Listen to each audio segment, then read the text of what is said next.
So welcome to my very first interview on YouTube. Today my guest is Dara Scott, the creator of the world's leading supplement for bees, Hive Alive. Yeah. So Dara Scott, I'm really glad that you're here with me today and that you're willing to talk about Hive Alive and specifically Hive Alive fondant and of course the syrup that's already been out. And a lot of people are going to want to know many things about it because it's kind of new, but it's kind of ubiquitous. Everybody has it. So if you would, please just tell me what your position is at Hive Alive and how it got started. Sure. I'm the managing director of Advanced Science, which is the company that makes Hive Alive and Hive Alive fondant. And it's sort of me that came up with the idea and the concept of it. So I guess I'm the inventor as well. Yeah. And prior to the invention of Hive Alive, you had an interest in Hive Alive. bees? So I have a degree in physics. Sorry. Okay. I have a degree in physics. I worked for big multinational medical devices for a long time. And then I worked for in marine research for over 10 years. So that was my background in building this. And basically, I got tired of marine research. Obviously means going away and going on boats, stuff like that a lot of times. So I got tired of doing that. I wanted to do something for myself that I like to do and I was proud of doing. And I basically started thinking about what is it I really enjoy doing. I was keeping bees 10 years at that stage. And this is back in 2008. And I basically started looking into what is it I could do that would help bees. And that's where, at the time, Serrani was really popular, not really popular, sorry, really infamous, or started to become really infamous. People had really just only started discovering it and realizing its effects and how it was impacting colonies and how it was just had spread without anyone even noticing it. So that was the main thing I was looking at when I was developing the Hive Alive. Okay. Can we back up just a minute on the human interest part of your background? You mentioned that you've done some work with deep submersibles with some marine work. Yeah, that's right. Yeah. And now the deep submersible that you worked with, was that manned or was that a remote control? Remote controlled. Well, at the time it was the deepest in the world. There probably might be another deeper one again since, but it certainly was the deepest, and it was probably the most deepest scientific one. Yeah. We would go off doing different scientific expeditions, mainly in the Pacific Ocean. Working from everything from hydrothermal vents to plugging in deep sea underwater laboratories, to looking at iron deposits off Hawaii, things like that. So yeah, I've been to like Tonga, a place like that, these mad Pacific islands, because for the full use out of the robot we worked where it was deep and it's deepest in the Pacific Ocean. So a lot of work around the Pacific for 10 years. That's very interesting. So in your travels also, you met beekeepers around the world and saw beekeeping operations as well?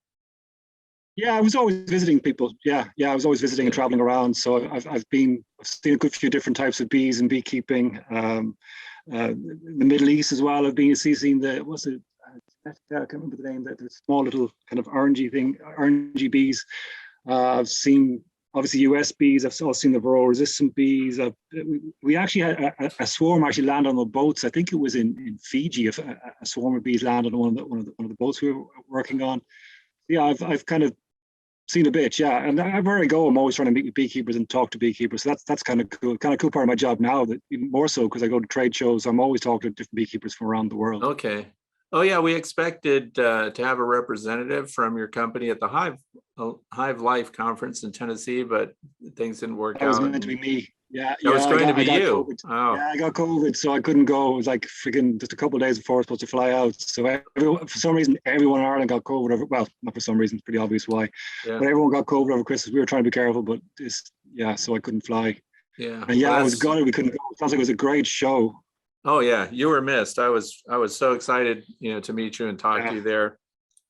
And I know that a lot of people that were at that conference placed a lot of orders that I think they're told will arrive this month. So one of the things before we get into how you arrived at Hive Alive as a formula and why we've gone to the form package of the fondant, let's talk a little bit about the logistics of getting it out. What is the bottleneck for getting it to beekeepers in the United States right now? Yeah, so we've been selling the fondant in Europe since 2020. And it was 2021. We launched it in the US in the late summer, and it just sold out really, really, really quick. We had no idea it would sell out that quick. So we were immediately, I mean, within the first couple of weeks, we knew we had to get, but it takes a while to manufacture a batch, and then to get it over, it takes a long time. As you probably know, with COVID and all that, there's been a huge amount of problems with shipping and delays and that sort of thing. So even just to get it booked on, I mean, is difficult. Yeah. So it's been in transit for a while. It got stuck for a while, so it's a bit delayed. We were saying the pre-orders that we had on the website, we're saying they're going to arrive, that would have be able to provide to ship it out at the end of January. It looks like between the delays and now it looks like our warehouse is closed down because of the storms that are hitting the US right now. So it looks like it'll probably be next week. We're hoping next week it'll start getting shipped out, and we'll ship it out straight away as soon as we get it. Okay. And after that, we should have plenty of stock, and we hope that's the last time anyone will ever see delays on any fondant, because we'll be able to manage it better from here on in. Oh, so after that, you've seen what the market is now, so you can kind of ramp up. Yeah. We can't operate on this basis. This wouldn't make any sense for anybody. Like, it's going to annoy customers, and it's difficult for us. Like, you know, so we're getting emails every day from customers going, "Where's my fondant? I really want it." I'm like, we're trying. Right. We're really trying. Yeah, because obviously the nosema is the biggest problem going into spring here, and if the fondant arrives too late, then you've missed the year. And the shelf life, I understand, is about 2 years once they get it. Yeah, so 2 years from date of manufacture. So you're generally getting it within 2 through 3, 4 months generally. But either way, it lasts a long time, so it's good. It's stable as well. Like, so it's not super sensitive to heat or temperature. You don't want to overheat it, like plus 30 degrees, but it's not super sensitive to that. So it's a stable product. Okay. Now, if somebody were really getting nitty gritty on how to best store it for the greatest longevity, is there a temperature parameter that you prefer to see it stored at? I would say cool. I wouldn't necessarily freeze it, but I mean, with such a long shelf life, you don't worry too much. As long as you keep it cool and ideally in a dark place, it's fine. If you want to put it in a fridge, maybe that would be good too. But like I said, it's a 2-year shelf life. So now once you open it, that changes. So if you're opening it, you could maybe think about certainly putting it in the fridge, definitely sealing it back up in some ways, if you can, with saran wrap or something that keeps it not exposed to the air. Okay, and while we're talking about exposing it to the air, some people, when they're putting it on their hives as an emergency feed in winter, for example, they don't completely understand, even though you've been good about putting out videos, and Hive Live has a video YouTube channel that gives these demonstrations. Some people are pulling all of the plastic off. So we're talking about the fondant tack right here. And I've asked people to cut the little circle on the label side so that when you're looking at it, we can see the bees move freely through here and we know what progress they're making on the fondant. But what if you cut the whole surface off? Is there a risk of drying out the fondant, or is that not recommended, and why, if it's not recommended? So the idea of the plastic package is a couple of things. One is thin, so you can fit it easily under or over the inner cover. And also, if it doesn't fit flat, you can warm it up a bit, and you can squash it down a bit more in case you're stuck for space. But the whole idea of the plastic is that it won't dry out. So like a lot of fondants, people just put the fondant on, it dries out. Once it dries out, the bees are very slow to take it down, very slow to work it. So if you cut a hole in the fondant, the bees will go up through the hole and work it out. Whereas if you cut it all out, take it out of the plastic and put it on top of the frames or on top of the inner cover, it's much greater chance of it drying out and then be less suitable, less attractive to the bees. The other beauty of that as well is that so we don't always know when the bees are going to want fondant. Like, they may have stores, they may have a lot of stores, but you can put it on and they might not touch it for a while, or they might go, now isn't the time I want food, or it's too cold, or whatever it is. By putting it like that, the fondant isn't going to, keeping it in the plastic, the fondant isn't going to dry out. And so it's there ready for when they need it. And like you said, you can just lift up the roof, have a look, have they taken the fondant down? If not, no, that's fine. It's all good. I can come back again later on, check again later without disturbing the bees. So that's the super handy advantage for it as well. I mean, some people are cutting bigger holes into the bottom of the package, which is fine, I think. But I wouldn't take it out of the package completely. So yeah, okay. That's the main key points about why the plastic, why it's designed that way, and why to keep just a hole, not take the whole thing out. Okay. And the next question now, this is my first winter with them. I don't think anybody had them last winter. My bees have made progress through half of the packet. Will they actually go all the way to the little corners of that envelope and clean it all out? If they need it, they'll go all the way out the end. Yeah, for sure. Okay. And any bits that are left over, any bits that are left over, you can melt it down afterwards and make a 1-to-1 syrup for the spring or something like that with it. So if there is any bits left, it's not a problem. Okay, because that's the other interesting thing that a lot of people wondered about. So thanks for answering that. But let's get into the contents of the Hive Alive fondant, and also for those who don't know about it already, the syrup that we use also, it has seaweed in it. Is that like the main difference in what's being fed in Hive Alive? Thymol is another ingredient, but why seaweed, and what is it about seaweed where it's being obtained for this composition that makes it so important to the bees? Yeah, sure. So when I was setting this up in the very beginning, I was working with the university here in Galway, National University of Ireland, and I knew what I was looking for. I was very lucky to meet one of the top guys on seaweed in the world, researchers in the world. And seaweeds are a lot more popular now, but back then, this is now 13, 14 years ago, seaweeds weren't as popular, but they were starting to pop up in animal feeds in places. Now they're quite common in animal feeds. Seaweed in Ireland has a long history. Oh, seaweed worldwide, actually. People are eating seaweed and using seaweeds for medicines for thousands of years. In Ireland as well, a long time it's been used as a fertilizer, but it's also used as a particular seaweed we use in Ireland for coughs and colds. You kind of make a drink out of it. It's very good for coughs and colds. And what they've discovered in the last sort of 20 years is there's a lot of really active properties in seaweeds, antibacterial, antiviral, immune stimulatory, and they're getting better and better at extracting these processes out and making use of them. So now they're getting really popular animal feeds from like things like fish, sort of obviously, but also like poultry, pigs, horses, really big for horses as well for improving condition of horses. So I partnered up with this guy, and we did a lot of research on trying out different combinations of seaweeds. What makes us particular, like, since we're on the go now over 10 years, and since we've done that, there've been other people kind of similar to us, should we say, and they're using sort of whole seaweeds and stuff like that. We've always used extracts, and we always use a cold process to get those extracts out of the seaweed to make sure that we get the concentrated active ingredients out of that seaweed. And we basically were looking at different extracts, trying different combinations, did testing all over Europe, did trials, and basically came up with a combination that worked the best.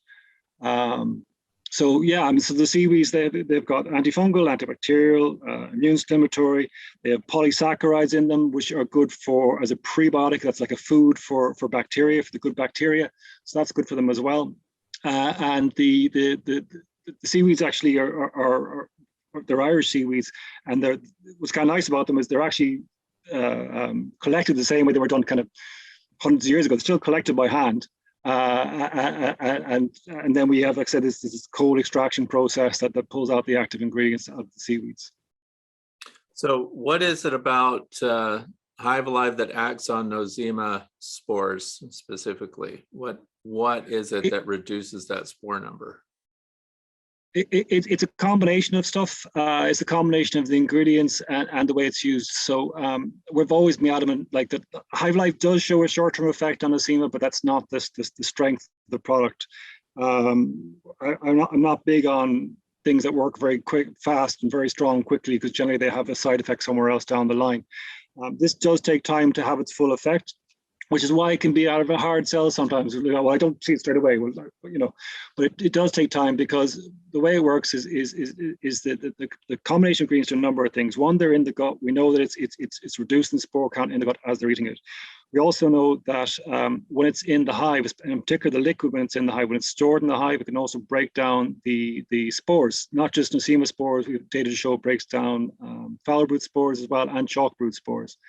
So by doing all this, you're keeping a low pathogen level in the colony.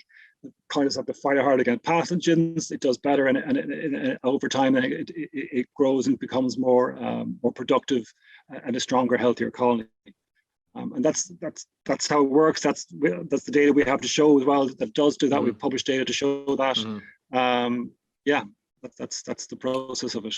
Yeah, and for those that are wondering about the studies that were published about that, I'll also post a link down in the video description that will take you to that study so you can read what the science behind it is. And it's interesting that you mentioned that it also has an impact potentially on foul brood. Are we talking about American foul brood or European foul brood? Yeah, we couldn't do the trial in European foul brood because it's hard to culture the spores there and do a test on it. But for American foul brood, yeah, we just did a small study to see basically petri dishes, trying to grow it. One where it's exposed to the feeding level of Hive Alive. We had a 2.5 mil per liter, and basically it doesn't grow. So like if you have a strong case American foul brood in your colony, it's not going to fix that. It's not designed to do that. It was designed to. You probably, if you went to pretty any colony, you're going to find a American foul brood spore. It's really good odds.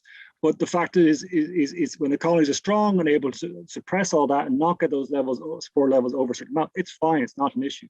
So the whole idea here is that the Hive Alive will be able to repress those levels enough so that the bees aren't fighting the sickness. They're basically doing okay, and the levels are low enough that it's not a problem for the bees. Same with chalk brood and to great extent, same with Nosema as well. It's very interesting. And so you're saying that this needs to happen with the bees over an extended period of time. Like, so the dose for the liquid form is a gallon in the US for a colony of bees. And this is normally fed in spring or fall before we get into the cold temperatures. So what is it about the continued intake, kind of small doses over an extended period of time? How does that work better than a single heavy dose? Yeah, so the thinking, the trial has shown, what we've seen is that by feeding, the best time to feed the liquid is in the autumn. Okay, so the advantage of that is that the bees are not only are they going to end up eating it for a longer period of time, but also it's being stored in the comb. We know that that when stored in the comb, it will actually also break down the cells, the spores. So the foul brood and chalk, like I talked about earlier. The more that it's fed, so the trials that we ran basically a gallon of syrup per colony. But obviously, the more that you feed, the more it's in there. And we recommend as well, like if you're feeding it, the closer you can get with the feeding stage is going to be closer to the brood colony. That's better because obviously that's where the spores are. You're going to be worried about the most, stuff like that. So if as the cluster gets smaller and you're still feeding, that's probably the best time to feed the Hive Alive because it's going to be in closest. So yeah, also feed in the spring as well. We also do a lot of beekeepers, not a lot, but a good few beekeepers will do a drench as well in the springtime. So we do, it's a higher concentration. It's on the bottle of it where you do it once a week for 3 weeks to cover a full brood cycle. And we find that a lot of beekeepers really like that. So the next thing I'd like to talk about is you frequently bring up that the process for manufacturing is a cold process. What are the concerns if it were a heated process? What are the potential risks of a heated formula? It breaks down the actives. So that's why we say don't have the syrup too hot, or if you make a fondant, don't have the fondant too hot, because it breaks down the active properties in the seaweed in particular. Okay. So the reason that you came up with the fondant, as far as the formula goes, is the action pretty much the same on the gut bacteria of the bees, and it's just a form factor that allows you to feed through winter when it's too cold for syrup? Is that why that's arrived at? Yeah, and it's a lot of beekeepers are contacting us about it. How can I add to fondant? How can I add to fondant? We're like, you can't add to fondant after the fondant's made. Some people were injecting it into fondant. But I didn't like that because it meant it's going to be super concentrated. In some spots, it wasn't going to be even. Yeah. So it was basically on customer demand to give them the option, Okay. And it took us a while. Like they've been asking for a long time, but we kind of wanted to get a fond that was like the Hive Alive, we wanted to be the best in the market. Like, so we wanted to make sure, you know, like the size and the amino acids and the vitamins and all that stuff. We just wanted to make sure it was right, you know. So it took us a while to get it Okay. going Well, well now. So it's great. I think it's a very good choice, by the way, to make your own fondant, because then you control the consistency throughout the way you're describing. The other thing is the results that people will have will be predictable if they get it pre-made from Hive Alive, right? Yeah, So yeah, that's it. I mean, we wouldn't know how much they're if someone else to make it, we don't know how much they're putting in it, and are they heating it up, or that's just stuff. So so how will we know how effective the fondant is? Are we relying on beekeepers providing their own observations and results, like anecdotal information, or will there be some kind of controlled study going that will be published later? How will we know what how effective that is? yeah, I mean, obviously beekeepers, and because it's a big factor, but we actually did a study ages ago, and when we did the Greek study, we did a study also with fondant as well at the same time. Now, it didn't have the amino acids and the vitamins in it, but yeah, it also showed a big benefit as well. It wasn't as good as the syrup, I'll be honest, but it was right up there. Like I wouldn't put it this way, I wouldn't just feed the fondant if I was doing, I would do the fondant and use Hive Alive in the syrup as well. I mean, I would not use Hive Alive full stop, because I don't want to risk nothing else of my syrup fermenting, for the very basic reason of that. But ideally they use in conjunction, I suppose, the best way to do it. But we know that on its own it also works. Okay, that's really interesting. So the other thing is, I saw on the website that you have an upcoming product coming out that might be like a pollen patty. Is that in the future as of today? What do you mean? As about 2 hours ago. It's available 2 hours ago. It's available. Well, no, it went live for pre-order today. We're making it next week, and we're not going to. So we're expecting to be ready by the end of February and to be able to sell it. But we're saying the first week in March to be on the safe side. We don't get stung again. So, okay. Okay. Yeah. So that's working with Global Patties. It's basically the Global Patty, but we've added in more seaweed nutrients in there and Hive Alive in there as well.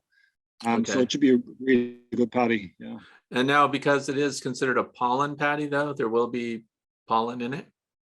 Yeah. There's pollen, 15% pollen, US pollen, and like the Glow. I don't know if you've seen like Randy Oliver's study on patties there. He did it in 2020. The Global Bees patty came out on top. It was the one that performed the best. So even though there was others that had higher percentage of protein, and this is about 15%, just over 15% protein, there was ones that had higher percentage of protein, but they didn't perform as well as the Global Patties. The pollen's a big factor there. And what is the source of the pollen? What kind of pollen is in it? It's Californian pollen, as far as I know, but I don't know any more than that. But we don't know the plant species that the pollen comes from? I don't know the plant species, no. But I'm going on the fact that Global Patties has been selling this guy for 10 years. So now, Global Patties, is that a company you're affiliated with, or is that a product that you make? We've commissioned them to make it for us. Oh, you commissioned Global Patties to make it for you. Okay, that's interesting. Yeah, Global Patties are in Canada and in the US, and they're going around. I don't know how they must be 10, 20 years, around a long time, as long as I'm looking at this stuff.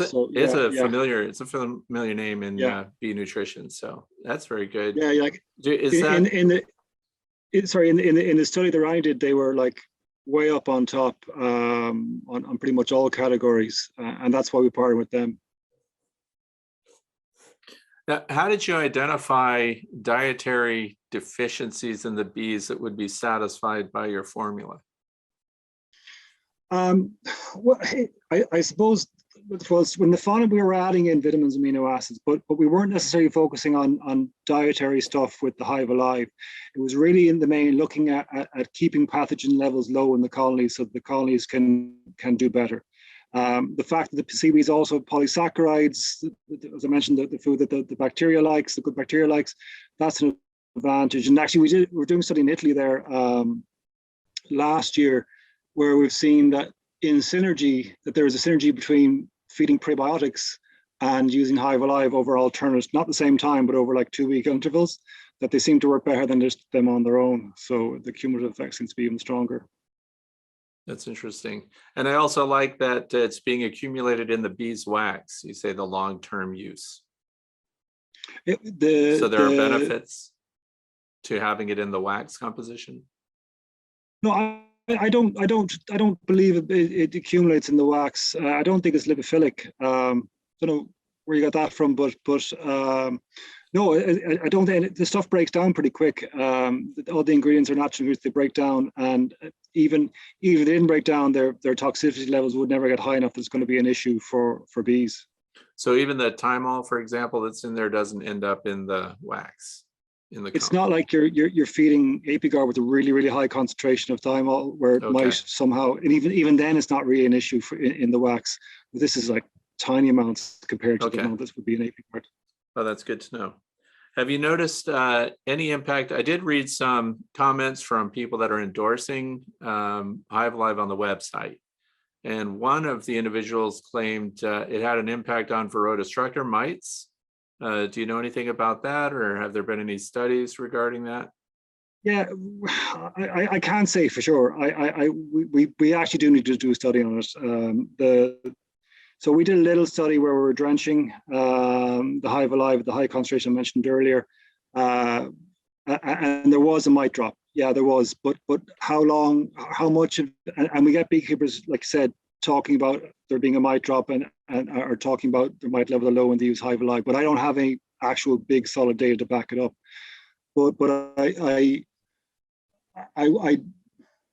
find it hard to think it isn't having some sort of effect. But the fact there is thymol in there, and the fact that colonies do so well when it's being used, and Varroa being such a heavy burden on colonies, that I kind of think there is something, but I can't prove it by any ways. I need to run a trial on that to try and sort that out, because I don't know, maybe it's a different life stage of Varroa where it has an effect or something like that. Maybe it's a more subtle thing that we haven't picked up on exactly, because I can't say right now, yeah, it works, but we are hearing it does. Well, we know that if it's having an impact on foul brood, it makes its way into the nurse bees, because those would be the ones engaged intimately with the production of the larvae. And so that's the brood disease that we're trying to deal with too. So is it thought that by improving the overall gut health of the bees, that they may also just be more resistant to the pathogens that are being brought in by the mites? Well, they certainly are going to be more well, they're going to be less weakened, for sure. I mean, Nosema, you probably know Nosema is pretty vicious. I mean, I really don't understand how some people can have such high levels of Nosema and not be worried about it. I just don't get it, because like Nosema, like its reproductive cycle involves basically ripping the lining of the gut of the bee apart. That's how it works. That takes the energy takes the energy out of the gut cell first and then rips it apart. And we're talking millions of spores in a gut. So even forgetting the damage, just the inability of it to absorb food correctly, or the ability of pathogens to transfer through the gut lining, much easier when that's happening. Just all those things are, because there's kind of this consensus, oh, Nosema, it's not really a problem, but I think we just haven't been able to really pinpoint how it is affecting the, and they reproduce so fast. It's like, if you look at the stats, you'd say, well, you know, colony losses in the States aren't a problem because the number of colonies each year are the same. You know, they aren't still, the average number of colonies is still the same over the last 10 years. But the fact is we're losing so many colonies, but we can replace them pretty quick, so it's not so bad. But it is a problem because we have to replace them each time. So and same logic. Yeah, and that's this is something, because I field questions from beekeepers all over the world every week, and there's a misunderstanding about what Nosema is and how those symptoms are shown in your honeybee colony. Is there a way that you can just look at your bees and because the big misconception is they see bees flying out doing cleansing flights and they see dysentery and things like that, and they go, aha, Nosema. And it's my understanding that Nosema does not necessarily result in dysentery, but can you explain more about how someone without a microscope might make an assessment of a colony and see if it's impacted by Nosema spores?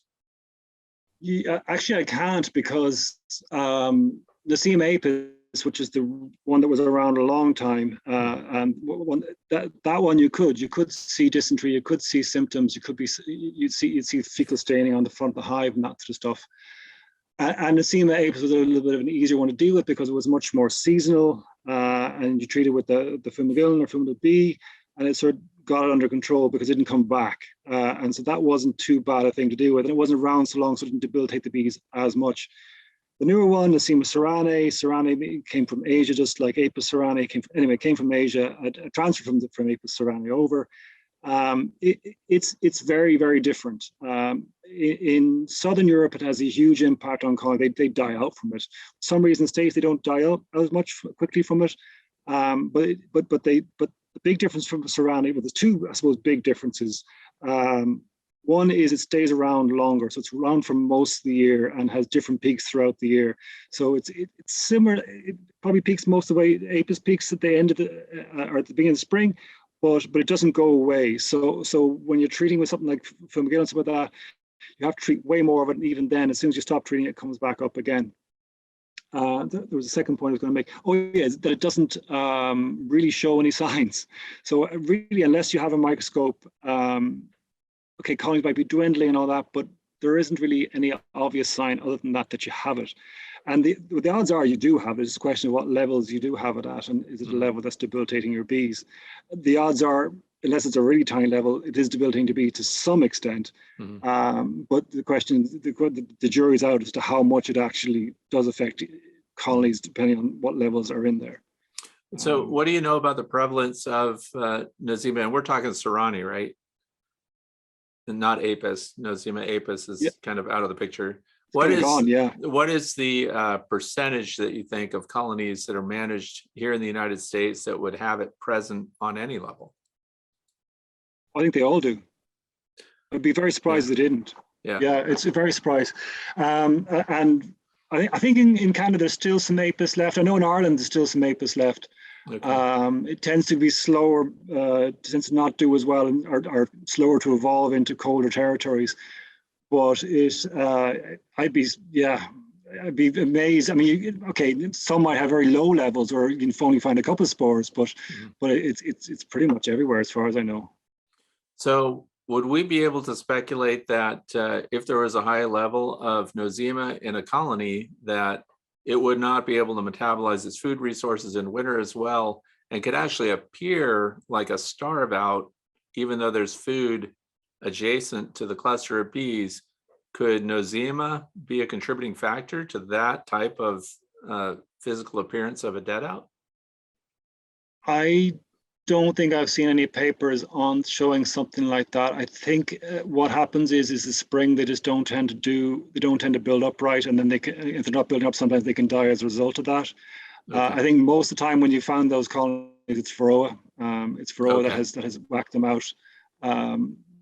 The ceranae is more subtle.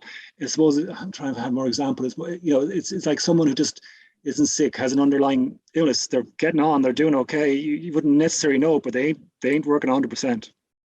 Okay. And the other part of it is it makes them more vulnerable then to other stuff. They're stressed. Stressed bees aren't happy bees. Same as humans. Yeah, if you're weakened, and all your resistance is compromised. Yeah.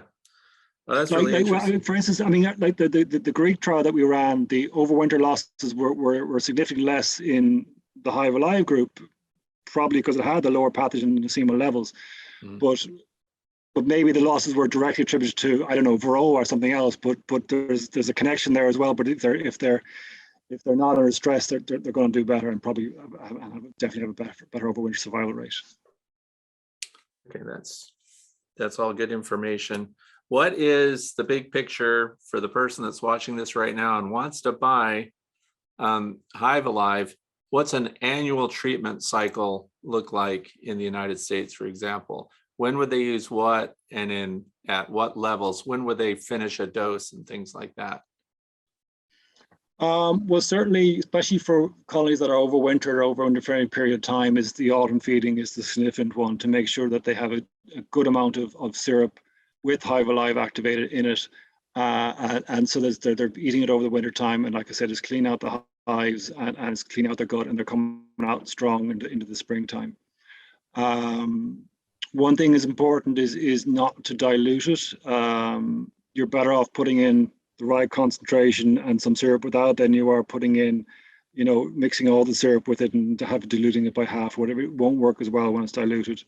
And when you're feed, I think, like I mentioned earlier, I think if you're going to feed, try and put whatever that you think the timing is, the feed is going to be close to the brood box. Then you put it close to the brood box. Do that. Ideally, also ideally all syrup fed would have Hive Alive in it. You're going to get the best bang for buck out of it if you do that. But and then obviously coming to winter time, if you haven't fed enough, or you're worried you haven't fed enough, or the worried the bees are going to get hungry, the Hive Alive fondant. Spring is good too.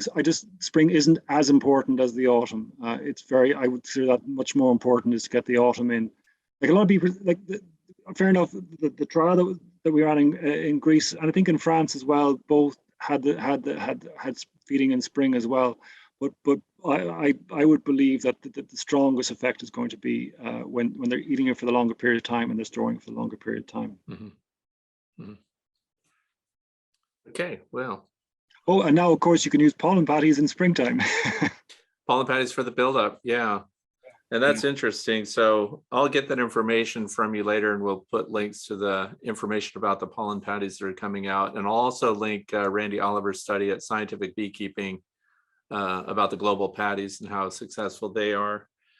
And is there anything that you'd like to share about your number one concerns? In other words, there were a lot of things you could have done for bees once you decided to do that, but you concentrated on nutrition and specifically dealing with the nosema spores. How did that become your priority, and from that to begin this business?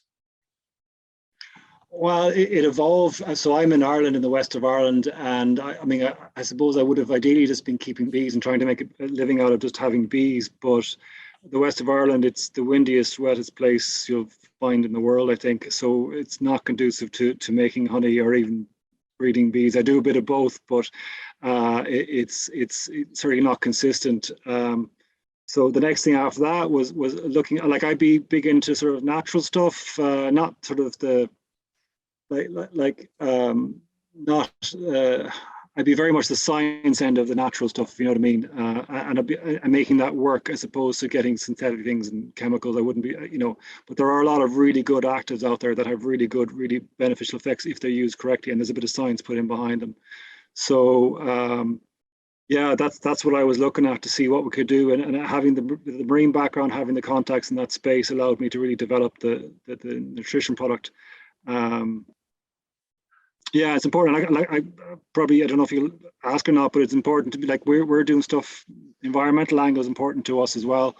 So like our office is wind powered, and we are trying to have zero waste, and we compost, and the bottles now, we've got half of them now are made out of recycled plastic, and the other half will be in the next year or so, as soon as we can do that. We also do things like there's a charity called Bees Abroad that is doing really cool work in Africa, where basically it's teaching, so it's sort of the sustainable thing, where it's teaching women to learn how to beekeep, so they have an income, so they can put that money towards getting their kids through school and into college and stuff like that. And really like that, really proud of that. So it's nice to be able to do that as well. So it's a bit more about us. So talking about this bottle for a second, once it's open and you've used a little bit of it, what's the shelf life then? Yeah, we used to say 6 months on it. It's probably not that important. If you keep the lid tight and don't, keep it cool, don't overheat it, and it'll probably last a year. We did test up until 6 months. We know it does work for 6 months, but I don't see any reason to think why it's going to get any less efficacious within the year of opening it up. Okay, and so unopened, you've got 2 years on the bottom. So if it's brand new, brand new, there's 3 years on it. Oh, 3 years. Okay. Yeah. And there's something we have to talk about because people are going to be watching and they need to know. You should not be feeding any of this with your honey supers on, correct? Yeah, like all the ingredients are what's called GRAS, GRAS ingredients, which means generally accepted as safe. They're all edible ingredients. But if you put it in there, if you feed a lot of it and you put supers on, and that syrup, which shouldn't get into your honey anyway, but if that syrup gets into your honey, it might flavor your honey. And Right. actually, we just had an email that someone asks about that today, and I was thinking, well, we actually, we've sold over 9 million colonies use this product. I don't think we've ever got an email saying my honey tastes of Hive Alive, but Right. just we have to be careful. We don't want people. Yeah, and because somebody watching might have that question and feel like it wasn't covered. But anytime you're feeding any syrup, your honey super should not be on, because you're potentially tainting the honey or reducing its quality. We want that all to come from the environment. But so I think we covered the ground pretty good. And I want to thank you again for taking your time and talking to me about Hive Alive, what you're doing, how you arrived at it, and how to use it and what it does. Those are all good things. And as I mentioned before, there'll be links below. Is there anything in closing that you'd like to cover? Any final statement or philosophy or anything you'd like to share? Not really. I think we've gone through pretty much everything there. It's great to be able to talk about it, because I think a lot of people don't know fully about it, and it's great to be able to explain what we're about, and because we are different. I mean, it's a lot of people buy stuff for a short-term fix, I suppose, and I think that's well and good. That's fine, but it's not what this product is about. This product is about keeping your colonies healthy in the long term, and we're the only product out there there's any data to back that up, that we can actually do that. So yeah, keeping bees healthy in the long term, that's the most important thing, I think, really. And I will say that also in closing, that because what I do, I always research and look for science-based resources regarding any claims that are made about supplements, feeding, essential oils, and things like that. And we already know there's a pile of those on the market, sold as appetite stimulants, colony builders, and things like that. You are the only material that's being offered in that category that has a scientific study to support it. So I would also like to tell people that are watching, always go past the obvious claims, the anecdotal explanations about how great something's working, and always look for the scientific data that backs up those claims. And if it doesn't exist, then be a little bit skeptical about its use. Would you agree with that? Yeah, there's a lot of products out there that are out there a long time that just, I don't know what they do. Yeah, no. And I do practical studies. If you sell something as an appetite stimulant, then we look to see if it does in fact stimulate the appetite of the bees when they're mixed with syrups. And the bees exponentially went for the syrup with nothing in it. The advantage would be that they extend those syrups if you added the essential oils. But likewise, Hive Alive syrup also serves as an extender for the syrup's shelf life as well. But also remember, we don't want to do a watered down version of it, as you've said, which is very important. You want to mix it at the correct dose, which I believe is half a teaspoon for, what is it, a liter here? Yeah. So 2 teaspoons per gallon. Okay. I have to think of my imperial, was my metric. It's all on, yeah, and it's all right on the jar. So always follow the label no matter what you're using. So Dara, I want to thank you very much for your time. And I hope people find it useful. And if you guys have comments, write them down below. Links to the website will be there. And I even have a discount for Hive Alive fondant or syrup. So follow those links. Thank you so much. And I hope you have a fantastic day. Thank you.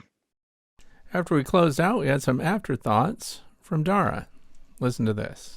No, the only thing I was going to mention is that we work to a really high standard with like we work to GMP, ISO, all that sort of stuff. We've got an EU manufacturing license. We've got the manufacturing plant is registered with the FDA. Just that we're really compliant as well, I suppose. But it's no biggie. It's grand. That's the only thing I was thinking I kind of forgot to mention. But for those that are considering Fumagillin, please follow the link in the video description for further information. Thank you for watching today. If you enjoyed this format and want to hear future interviews on my YouTube channel or podcast, The Way to Bee, please write your comments down in the description below. Thanks for being here.